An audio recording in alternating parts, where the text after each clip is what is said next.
অন্যের জীবনের সাফল্য কেন আমাদের এতটা অস্বস্তি দেয়? আচ্ছা, জীবনে ভালো কিছু করার পথে যখন আমরা এগোই, তখন কিছু আত্মীয়-স্বজন ও কাছের মানুষদের কাছ থেকে উৎসাহের বদলে হিংসাত্মক মনোভাব ও নানাভাবে বাধা পাওয়ার যে প্রবণতা দেখা যায়, তা কি আমাদের জাতীয় অভ্যাসে পরিণত হয়েছে? আমরা কেনই বা এমন?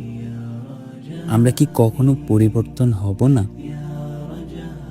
জীবনে সামনে এগোতে চাইলে আমরা অনেক সময় অচেনা মানুষের চেয়ে নিজের মানুষের কাছ থেকে বেশি নিরুৎসাহ, হিংসা আর অদৃশ্য বাধার সম্মুখীন হই।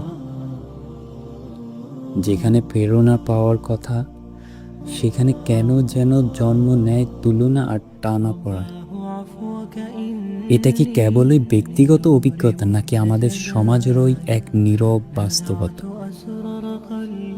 আমরা এমন কেন হয়ে উঠি, আর এই মানসিকতা থেকে আমরা কি কখনো বেরিয়ে আসতে পারবো না? কুরআন আমাদের হিংসা থেকে দূরে থাকতে এবং আল্লাহর কাছে আশ্রয় চাইতে শিক্ষা দেয়।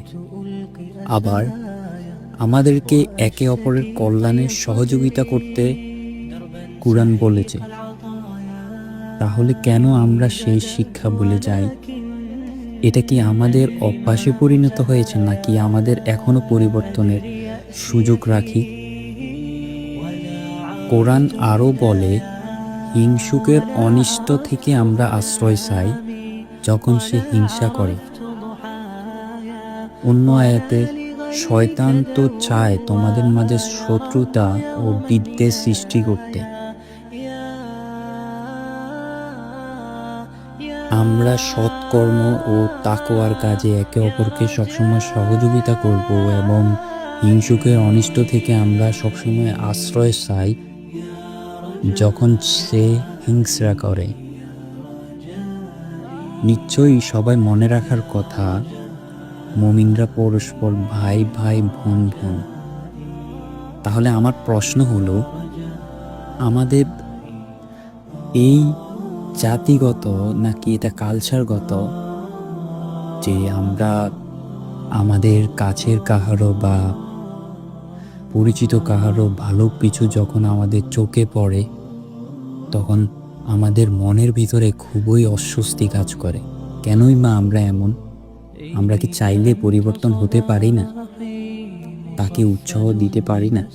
নাকি আমরা কখনোই পরিবর্তন হব না?